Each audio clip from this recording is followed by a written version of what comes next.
So, that's Patrick White out there in the suburbs somewhere or other. I don't know, there's the mythic forms there in his text. I love this line, the thick green silence. I think that's one of the most mysterious lines in the novel. It's so abstract, and none of the rest of the novel goes to quite such density. And then I realised that there are two.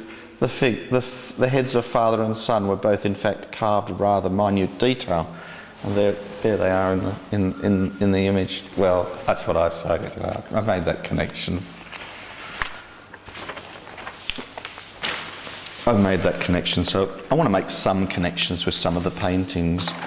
And Anna Lochtenberg Williams and Mark Booth, that's that painting over there, which is called On the Beach, which is a collage made up of, I guess, sawn timber and painted timber elements. The same with Mark Booth's work up on the staircase up there.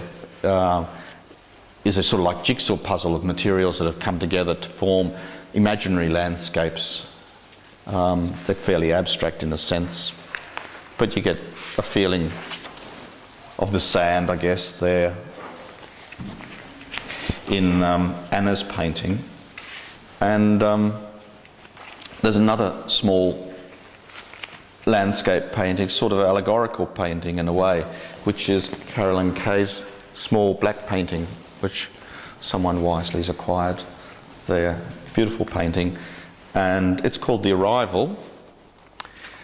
And I remember seeing a lot of 19th century paintings that were painted about the emigres getting onto boats at Plymouth or other ports in England and being rowed out across the mudflats and across the shallow waters and getting onto the boats, and the boats sailing away, and there's this sort of poetic sense that they may reach the Antipodes in the southern hemisphere, because it was quite treacherous to leave on sailboats.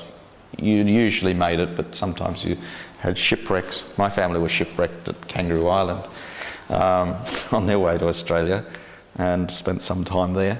So it does happen, and that I thought was a very enigmatic little painting there. There's a little shadow just on the horizon line. It's called The Arrival. So I see that as a romantic and poetic painting.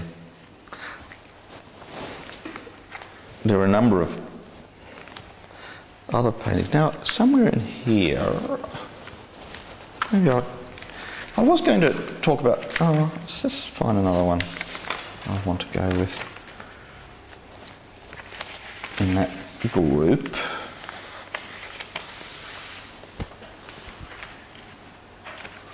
Have you looked at Dale Cox's paintings? Anyone got a favourite painting that they've got in mind at the moment? Because I've got Peter Sharp. Yeah. I haven't got a note on Peter Sharp, but I did talk about that painting over there, which is an abstract painting, which is unusual. Painting in a landscape context. I guess Peter Sharp's work too has got not easily recognisable features of an environment. Maybe a wind tunnel in a storm, maybe a spider's web in the bush in the dark at night. But that painting over there threw me completely. I couldn't sort of nail it down and say that it represented anything, that the colours might represent being up in an aeroplane, flying over the landscape, looking at wheat fields, paddocks, ploughed, something ready for harvest. She just calls it abstract. And so that's some of the conditions that are in this exhibition. Something like James Powditch's work here. It's also collage. He's given it. It's called The Lucky Country. And that map refers to Lake Burley Griffin. And unlike Anna's painting, the little one there, which is On the Beach, another iconic sort of Australian title, The Lucky Country, of course, is Donald Horne's book, seminal work. Not totally complementary to Australian psyche, but very interesting. I thought of James's painting in terms of mapping and design and scripting and particular architecture there, maybe of the city of Canberra. He seems to have drawn onto his collage pages. I assume that's the Lucky Country, which he's explored the grids on the topography of that and the topology, those two things going side by side each other in a type of mapping of urbanism.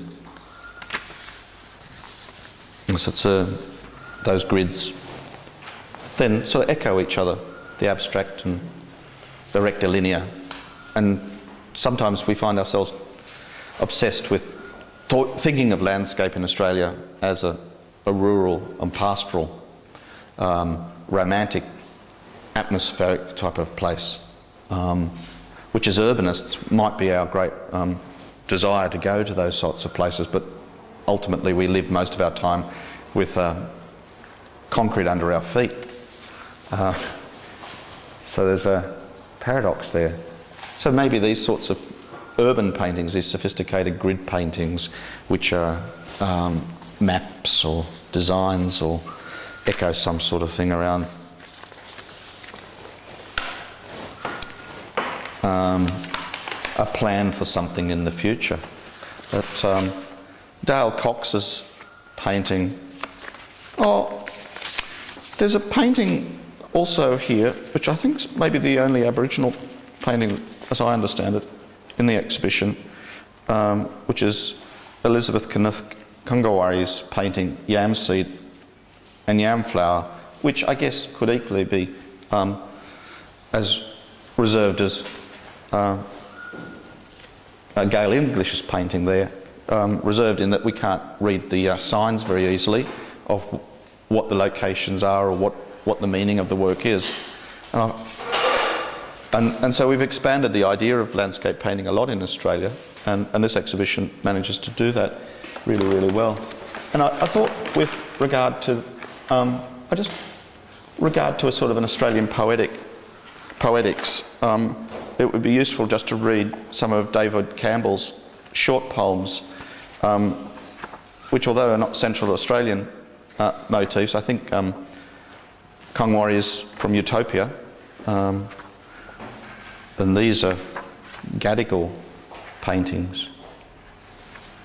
These are Gadigal rock carvings, I should say. A famous poem cycle called Devil's Rock and Other Carvings. Kangaroo and ship, the boomerangs hit home, yet the kangaroo, shy sandstone beast, is already vanishing, a sailing ship tattooed like a cancer on his chest. Hatchings. All night the emu guards his nest of eggs, beautiful and alone, beside the spring on Devil's Rock, and dawn hatches its roadside clutch of fibro homes. Emu hunt. Magic haunts the bush. The many-tongued lyrebird taunts you like the tribes that hunted here, leaving carved emus and a spear. Hunter and woman. Who would have thought that flat rock, coquettish girls, wide-breasted and with arms and legs like wings of summer butterflies, welcome with dilly bags their hunters home.